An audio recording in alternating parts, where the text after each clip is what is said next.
Hola, buenas tardes, ¿cómo estamos? Hoy vamos a hablar de un tema que los va a acompañar durante toda su vida oftalmológica, especialmente a los que operen catarata. Es súper importante entender cómo funciona la máquina, porque sus parámetros o los parámetros que van a usar durante la cirugía van a ir evolucionando a medida que ustedes vayan teniendo más experiencia en la misma cirugía. Pero para poder entender la máquina y para poder sacarle el mayor provecho, tienen que saber cómo funcionan desde la base, desde el principio, desde el comienzo. De otra forma, no es posible, digamos, ir haciendo las modificaciones e ir notando los cambios. Al principio uno está bastante nervioso cuando opera y como que no se fija mucho en estas cosas y hace y opera, digamos, con los parámetros que usa la persona que nos está enseñando. Pero después uno, a medida que va teniendo más experiencia, va eligiendo sus propios parámetros, va haciendo pequeñas modificaciones y va aceptando o rechazando las sugerencias del resto. Pero como les decía, para esto es básico saber y entender cuál es el funcionamiento de todo. Así que vamos a empezar rápidamente con el tema. La facodinamia. ¿Qué es lo que es la facodinamia? La facodinamia en el fondo es la traducción del inglés de fluidics, que es cómo funciona el sistema con el cual estamos operando. Tiene cuatro componentes, que son el poder ultrasónico, el flujo de aspiración, el vacío y la altura de la botella, que en los aparatos más modernos se controla no con la altura de la botella, sino que en el fondo con la presión que se ejerce sobre la bolsa y hace un equivalente, digamos, a la altura de la botella.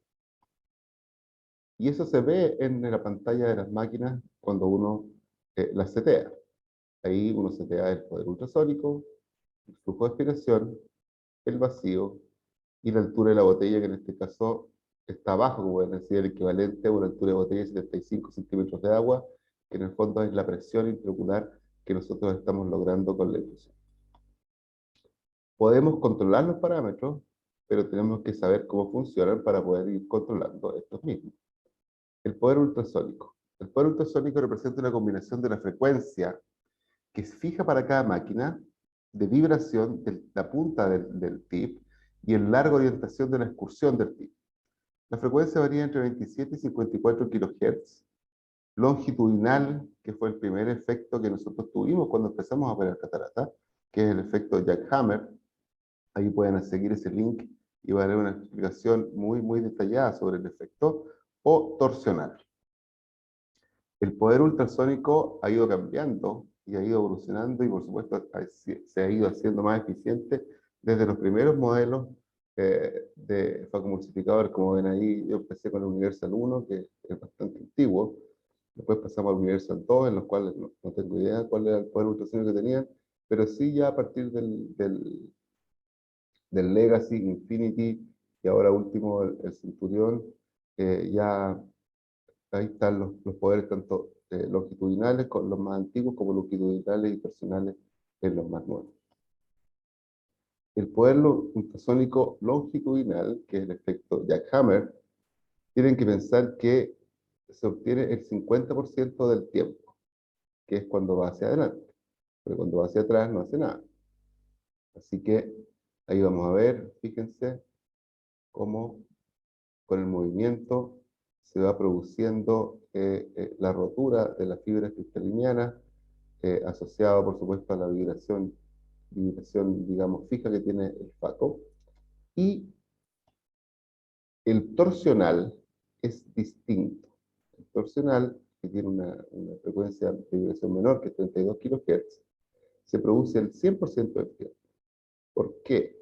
Porque el tip se mueve hacia los lados, por tanto actúa todo el tiempo. Actúa 50% para un lado y 50% para el otro.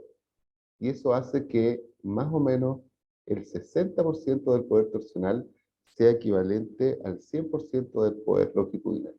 Y eso hace que los tips torsionales tengan una mayor eficiencia. ¿Qué es lo que es el flujo de aspiración? El flujo de aspiración determina cuán rápido el material se mueve hacia el tip del FACO.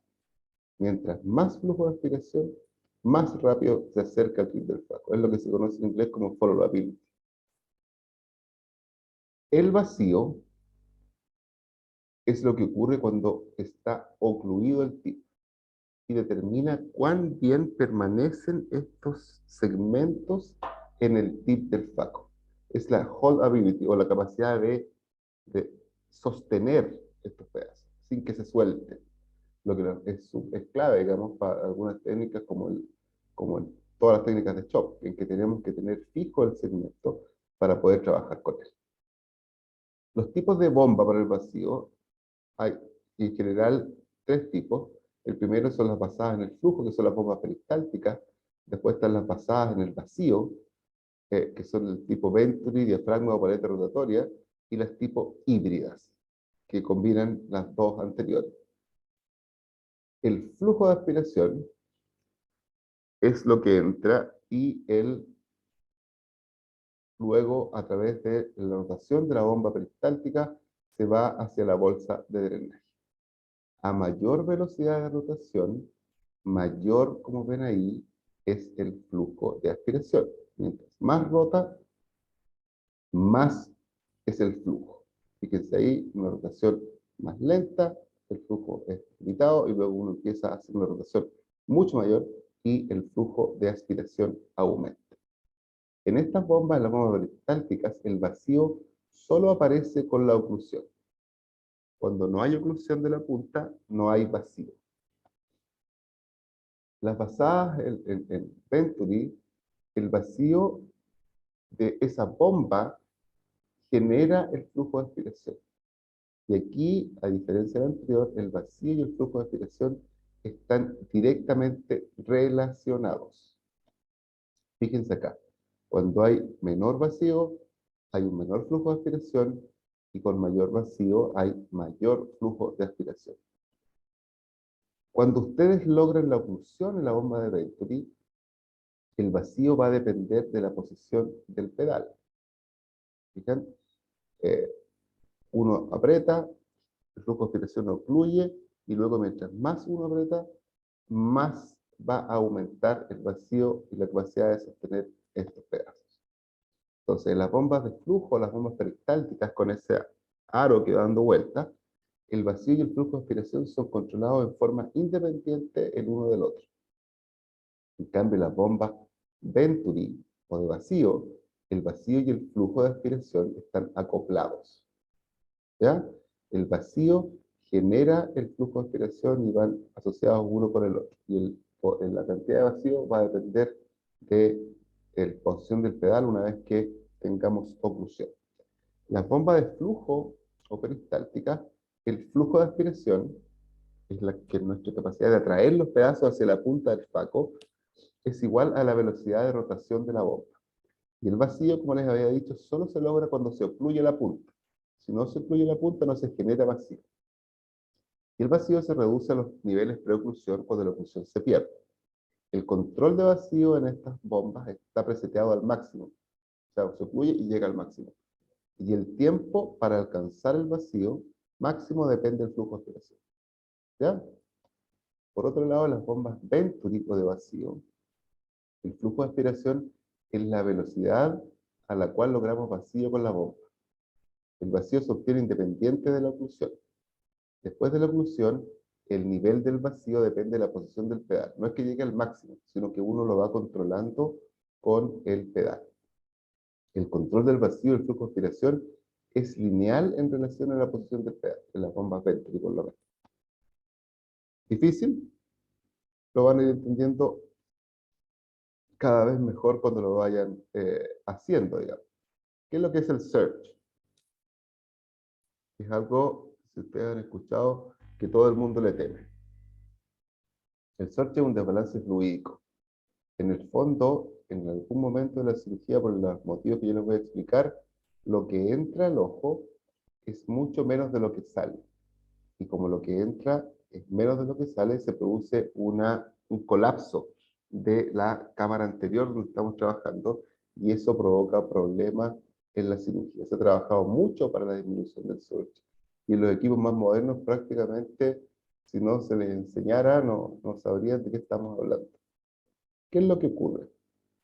Cuando se empieza a ocluir, se empieza a generar, se empiezan a expandir esas burbujas, que una vez que se destapa, se produce un quiebre de la oclusión, y eso hace que esas burbujas colapsen y generen un espacio y traigan, digamos, un flujo extra dentro de las mangueras, lo que, como les decía, provoca que se colapse la cámara anterior.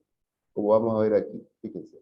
Esa es la cámara anterior, que arriba se ve que es redonda, se produce esas micro burbujas que hacen que las mangueras se colapsen, y una vez que se produce, se destapa la punta del tip, se produce un flujo muy rápido, la manguera se expande y la cámara anterior se contrae. Y eso puede producir fluctuaciones en la cámara anterior, un mini colapso, movimientos de la cápsula posterior que pueden llevar incluso a uno tocarla con el faco y provocar algún accidente de ese tipo, y el iris flat. El surge es lo mismo cuando ustedes toman alguna agua o alguna bebida, digamos, en una botella de plástico. Ustedes empiezan a tomar, empiezan a tomar, empiezan a tomar, y la botella empieza a colapsar. Colapsa, colapsa, colapsa. Después sueltan, dejan de tomar, y la botella se expande rápidamente. Eso es lo mismo que pasa en la cámara anterior. Y para eso surgió una serie digamos, estrategias en las máquinas que han ido haciendo que esto no se produzca. Como ven ahí, cuando el vacío alcanza niveles mayores, al romperse este vacío, se produce el colapso de la cámara anterior cuando la presión es menos que cero. Mientras mayor es el vacío, digamos, mayor y más, cuando trabaja uno con vacíos altos, por decirlo de alguna forma, mayor es la posibilidad de tener surge cuando no existían los mecanismos de control. Imita la habilidad del cirujano de usar el alto vacío y el flujo de aspiración, como les decía, y el cirujano se torna ansioso y cambia la técnica para evitar la rotura de la cápsula posterior. Pero los mecanismos de protección han ido surgiendo con los años, y como vamos a ver aquí, se pueden resumir más o menos en tres cosas, digamos: cambiar los parámetros de vacío, de flujo, aspiración y altura de la botella, cambiar la técnica o modificar la máquina, que es finalmente lo que hay que hacer. O sea, uno tiene que adaptar la tecnología para que funcione con una técnica que sea aceptable. No podemos estar, digamos, disminuyendo nuestra capacidad quirúrgica porque la máquina no da. Entonces, se mejora el diseño de las mangueras por un lado, se modifica el tip del faco, que es súper importante entender las diferencias entre los distintos tips, porque es absolutamente distinto usar uno o usar el otro, y el control lineal del vacío flujo de aspiración.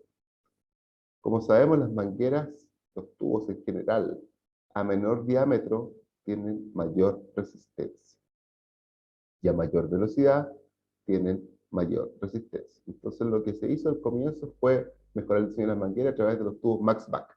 ¿Y qué son los tubos MaxBack? Son tubos, como ven ahí en el dibujo, el de abajo, de paredes más gruesas, lo que evita el colapso. El diámetro externo es igual al del estándar, pero el diámetro externo es 33% menor. ¿Y eso qué es lo que hace?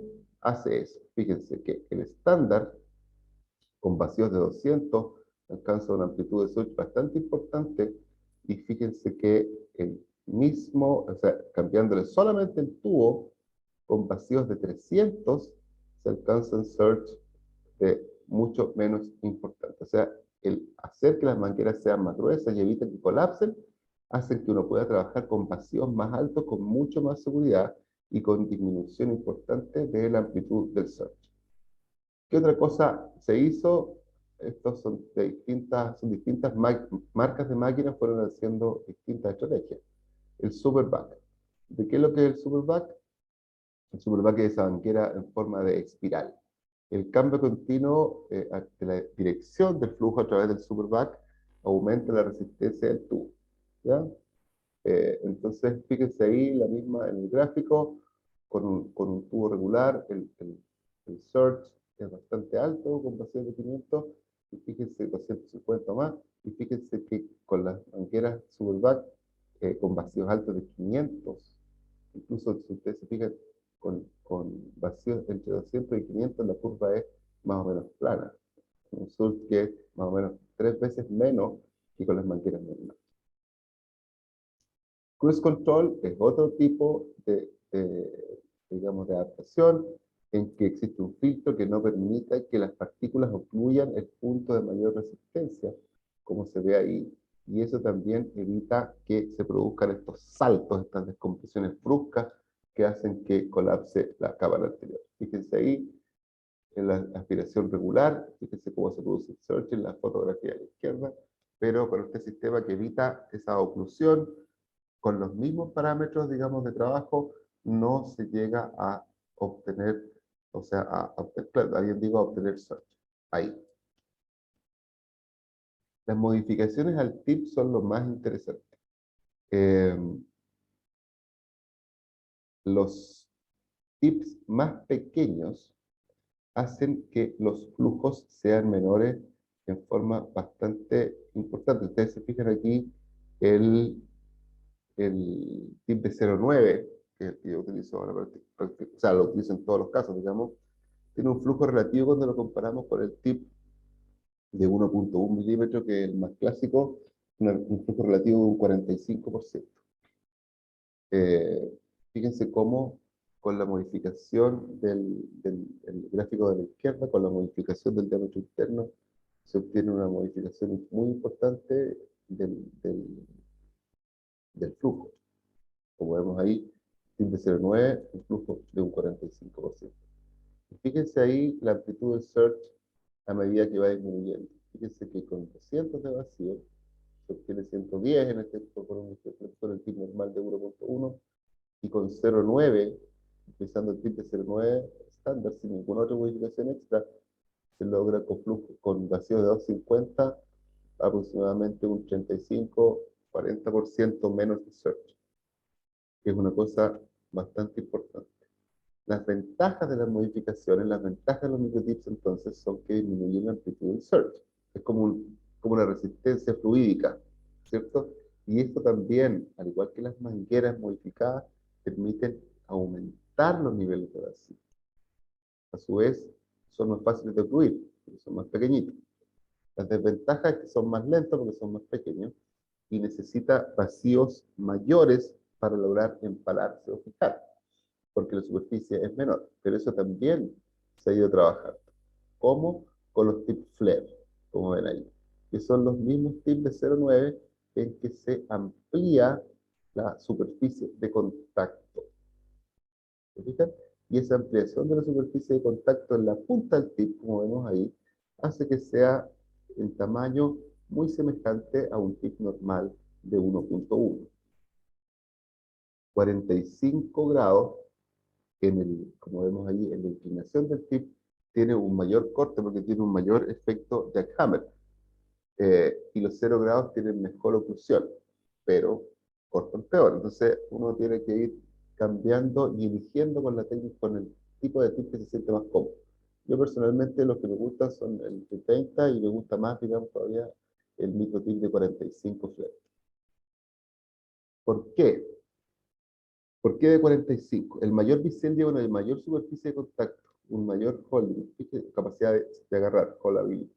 Fíjense ahí la fuerza que pueden hacer los distintos tips. El tip de 0 grados hace 0,019 libras y el otro hace un 33% más, puesto que te aumenta en forma importante, como vemos en el diseño ahí, la capacidad de contacto con los segmentos que estás trabajando. Fíjense aquí, este es un video muy antiguo en que lo único que quiero hacer es mostrar cómo yo voy rotando la punta del tip. Con los primeros juegos que había, tip recto, 1,145 grados, uno de los más primitivos. Y fíjense que al rotar la punta del tip, uno va modificando el ataque.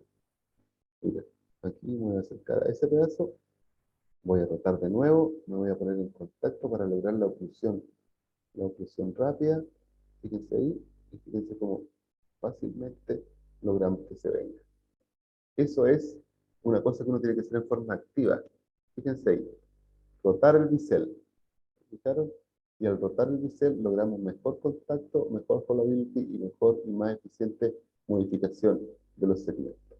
Que es lo mismo que se ve acá. Si ustedes atacan, usan tip recto, de 0 grados van a tener que atacar siempre de frente. En cambio, con los de 45 tienen que hacerlo en forma oblicua para poder lograr la oclusión y la más fácil manipulación. Los tip Kelman generan ondas de choque a través de las angulaciones. Y esto hace que sea aún más eficiente el saco porque van aumentando las zonas en que se produce la vibración, que se transmite la vibración hacia los segmentos. Entonces ahí llegamos al Kelman Flare 09, que tiene todas las características resumidas. Ustedes se fijan ahí, hay un agujerito. ¿Qué es lo que es ese agujerito? Ese agujerito es el ABS, que no es el ABS de los autos, pero igual es fácil de acordarse por eso, que significa Aspiration Bypass System. Es un agujero de esos diámetros, tanto en los tips de 1.1 como de 0.9, que ¿qué es lo que hace? Es esto. Cuando hay oclusión, fíjense, se empieza a producir la oclusión, y fíjense cómo a través de esos agujeritos va entrando líquido, y eso hace que una vez que se rompe la oclusión, no se produce surge, puesto que se mantiene un flujo a pesar de la oclusión, lo que hace es poder trabajar en forma mucho más segura. Cambia la respuesta de oclusión de una respuesta que es estática dinámica, porque está parado sin que corra nada, a que corre todo, a una respuesta dinámica dinámica, porque está ocluido, pero está filtrando, como se ve a través de ahí de la flecha amarilla, un mínimo flujo que evita que se produzca esta rotura tan brusca. El menor flujo de aspiración en la punta del tip antes e inmediatamente después del quiebre de la oclusión. Reduce la respuesta al quiebre de la oclusión, Sorge, y mejora la estabilidad de la cámara. Y hay un incremento con eso dramático del rango de trabajo. O sea, uno puede trabajar con vacíos más altos, con flujos más altos y con mucho mayor eficiencia sin tener el miedo al Surge. Aquí vemos una comparación de todos los tips, digamos, que existen. Fíjense, no todos los que existen, pero algunos. Y fíjense que el 09 ABS anda súper bien, se pueden alcanzar niveles de vacío muy altos con una reducción muy importante de la posibilidad y la amplitud del surge. Ahí estamos entonces, Kelman Flare ABS, como vemos ahí, que tiene una muy buena tolerabilidad al surge. Fíjense, vacíos muy altos, el rojo, el Flare ABS, con una posibilidad de surge bajísima cuando se produce la rotura de la oclusión. Y eso hace que con estos tips sea mucho más seguro trabajar. Es muy importante fijarse que los tips que estemos usando sean a veces, yo sé que prácticamente en todas partes hay, es muy difícil que no sean así, pero si notan diferencia cuando estén operando, probablemente sean por eso. Aquí vemos también la capacidad de agarre. Fíjense que el que agarra mejor de todo, lejos, es el 1.1 ABS Max Back, con manguera Max Back, que tiene una capacidad de un 600%, y después viene el 0.9 ABS Max Back, que llega aproximadamente a un 221%, que corresponde a la fuerza de emparamiento, que es el área por el vacío. Porque acuérdense que el 1.1 tiene el flare 1.1 es aún más grande que 1.1. Y la última modificación importante que ha ocurrido es el ABS Intrepid Balance, que es el que vemos abajo. ¿Y qué es la gracia que tiene? Que el diámetro interno es igual en todo el recorrido, entonces no se produce turbulencia y tiende mucho menos a obstruirse, digamos, en los núcleos duros. 0.9, 45 grados ABS Intrepid Balance Tip es el que estoy usando en este momento para mis cataratas. Y fíjense ahí una cosa importante que uno tiene que considerar, que con los tips previos se utilizaba aproximadamente entre 1 y 3 veces más energía acumulada disipada, que es en el fondo el calor que se transmite hacia los tejidos. Y eso es otro hito muy importante en los tips. Si ustedes se acuerdan, le preguntan a los profes, van a acordarse que antes con las máquinas antiguas, los tipos antiguos, se producían, y yo creo que todavía se sigue produciendo, quemaduras corneales. Pero fíjense aquí, vamos a hacer una comparación. Esa es la zona donde se acumula el calor en un mini tip normal, en la zona en que está en contacto con la córnea. Ustedes se fijan, lo rojo es la zona que está en contacto con la piel. Fíjense el tip balance. la misma cámara, la misma percepción de calor, la temperatura máxima 32 grados en la zona más cercana al tip y no se produce calor en la zona de la herida. Por lo tanto, la capacidad o el potencial de producir quemaduras de estos tips es muchísimo más bajo. Y están todos los otros cosas que uno puede hacer con la bomba, que son manejos ya más de computador, como el Virtual Anterior Chamber, que es un chip que reconoce el surge y monitorea las condiciones fluídicas 50 veces por segundo. Hay otros que mandan señales a un micro PC para neutralizar el surge y hacen que la bomba se ponga más lenta cuando está aumentando el surge o que rote para atrás si es necesario para poder contrarrestar el surge. Y eso ocurre en un tiempo de reacción muy corto, 20 microsegundos. Así que todas estas cosas ustedes van a ir dándose cuenta que existen ahora que van a empezar a operar y se van a dar cuenta de la importancia que tienen. Y finalmente vamos a llegar a la estrategia de modulación del ultrasonido, que son 4 tipos, que es el continuo, que es el más básico, con el que empezamos todos, luego los pulsos, el burst y los hiperpulsos. ¿Cuál es el problema del ultrasonido? El problema del ultrasonido es lo que yo les decía. El ultrasonido eh, calienta, se produce calor. Y ese calor produce alteraciones en los tejidos, en la córnea, en la esclera, en la zona, en el endotelio, cuando estamos operando. Por lo tanto, uno debiera tratar de disminuir el poder total, el poder total que se usa durante toda la cirugía para tratar de disminuir la producción de calor. Entonces, el continuo, que es el más fácil, es todo el tiempo on. ¿Cierto? Todo el tiempo el foco está funcionando y el poder, o sea, lo que se mueve, no la vibración, porque eso está siempre on, el poder lo que se mueve es lineal al apretar el pedal hasta llegar en posición 3. ¿Ya? O sea, muy sencillo. Siempre prendido, mientras más aprieta, más poder. Después vienen los pulsos, que fue un gran avance, y en el fondo lo que hace es que tiene el poder, perdón, se produce un duty cycle de 50%. ¿Ya? O sea, se usa el 50% de energía. El 50% está prendido, el 50% está apagado.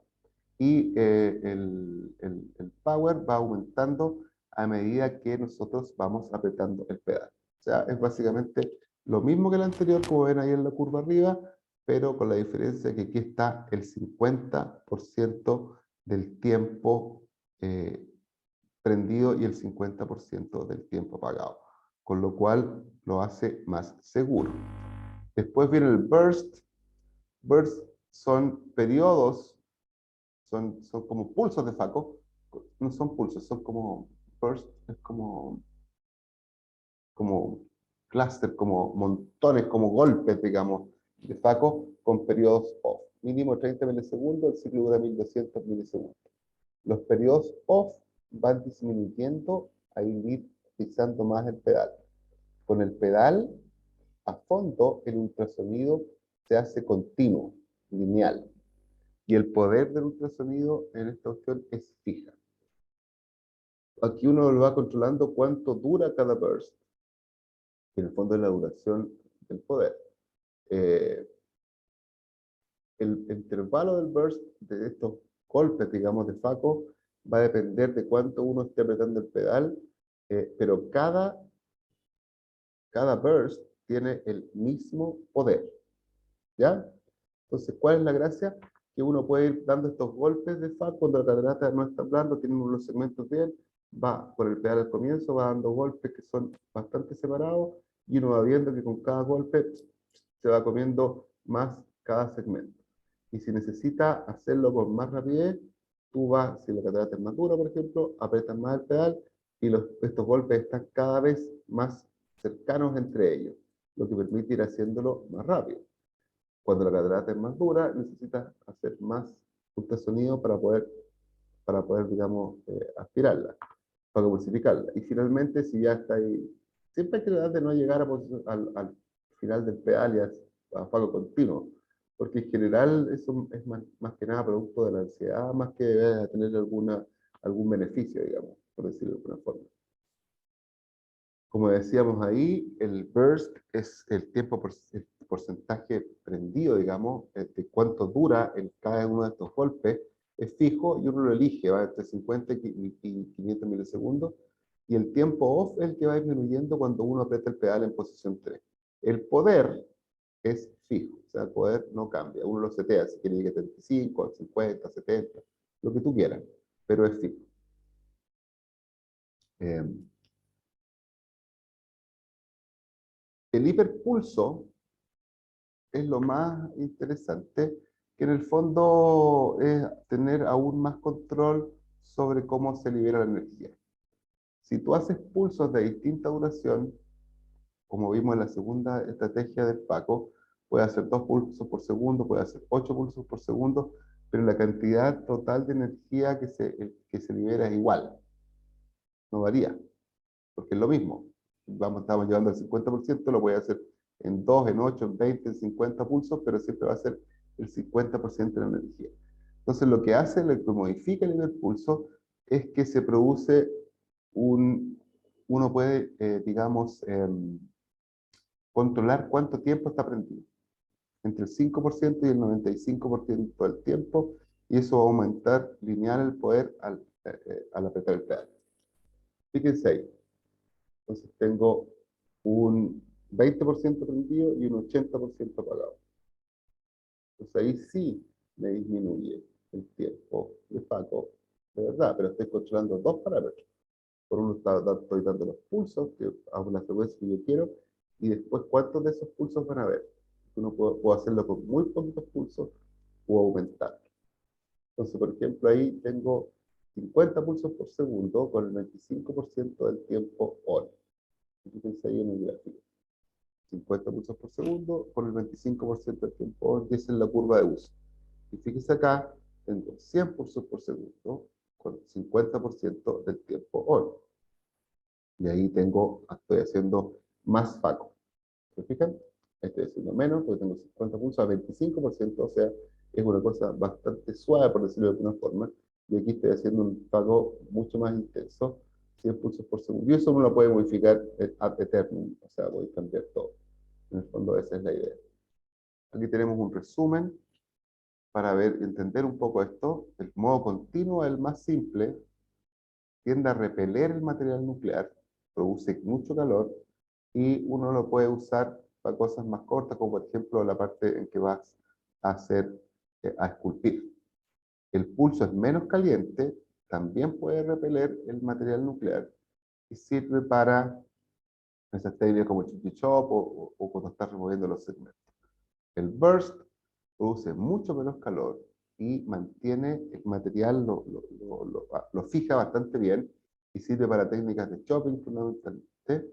Y el hiperpulso, que es el que yo uso más, digamos, es el que uso en realidad, eh, tiene una mejor followability con un ciclo off más largo, por lo tanto usas menos FACO y es frío al tener los ciclos off largos.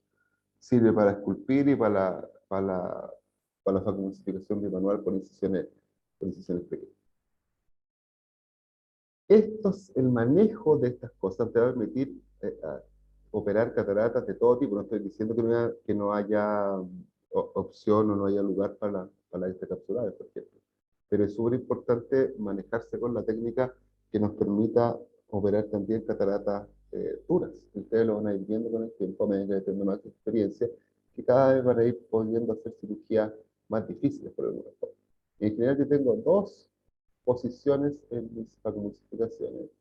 Tengo blanda, en que así, que es solamente torsional, con un 26 pulsos por segundo, y como ustedes ven ahí, el poder aumenta de 0 a 100, pero a medida que aumenta el poder, al mismo tiempo va disminuyendo el tiempo on, lo que permite tener un equilibrio bastante interesante. Y siempre con el IP. El IP es una cosa que tiene el Centurion y creo que también lo tiene el Infinity, en que cada cierto tiempo tira un burst de faco longitudinal para limpiar, para que no se produzca, no se queden materiales metidos en el tip. Entonces, cada cierto tiempo hace un poco longitudinal y con eso lo va a limpiar. Y este es mi parámetro para cataratas duras, que tengo considerado los dos tipos de FACO, tanto torsional como longitudinal. Una estrategia parecida, a medida que va aumentando el poder, va disminuyendo el tiempo ON, lo mismo para el torsional. Y aquí apago el IP. ¿Por qué? Porque el IP es, es muy poco para las cataratas muy duras. Por eso es que le pongo longitudinal, para que se limpie más efectivamente. Alguna gente va a decir que no, que el IP es suficiente, pero yo he visto que con los tips pequeñitos,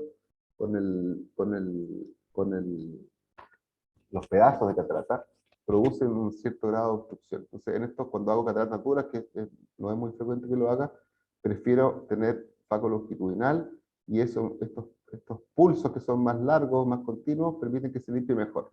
El IPE para el resto de las cataratas funciona perfecto. Aquí les voy a dejar un ejemplo cortito, una catarata negra, como ustedes ven ahí. Esa es la catarata, visión luz,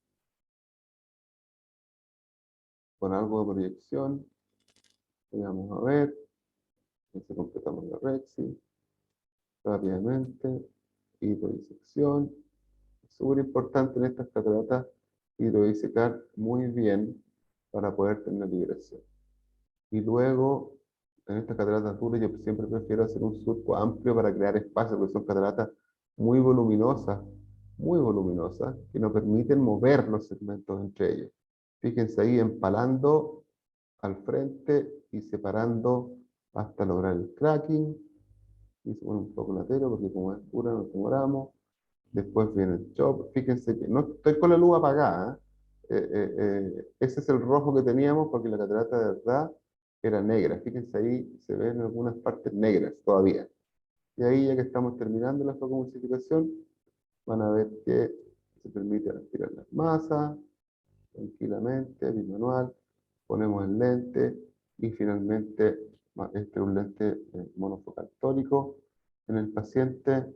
Y fíjense, la córnea al final se ve bastante bien. Me habría gustado mostrarles el recuento de células endoteliales pre y post, pero los pacientes de provincia y después de la pandemia no he vuelto más, porque tenía como 90 y tantos años y los hijos lo cuidan un montón, así que no lo han sacado por ninguna parte. Pero el otro día hablé por teléfono con él y con la familia y estaban muy contentos porque el caballero está ciego ante la cirugía. Entonces, en conclusión, no importa cuán buena sea la máquina, si eres un cirujano malo, siempre lo vas a hacer mal, ¿no? Esa es broma. En el fondo, lo que tenemos que aprender es a usar la máquina, a sacarle el mayor beneficio posible, aprender cuáles son los parámetros, aprender cómo funciona. Yo no les puedo dar una receta de cocina que usar aquí, que usar acá, que usar allá, porque va a empezar son como 1000 máquinas y cada uno en el fondo tiene una forma y un estilo de operar y eso es lo que tienes que ir adaptando con el conocimiento y con el saber cómo funciona. Así que muchas gracias. Si quieren revisar algún otro tema, ahí tienen el QR. Y nos estamos viendo. Cualquier pregunta me pueden contactar y yo se los trato de responder lo más rápido posible. Muchas gracias.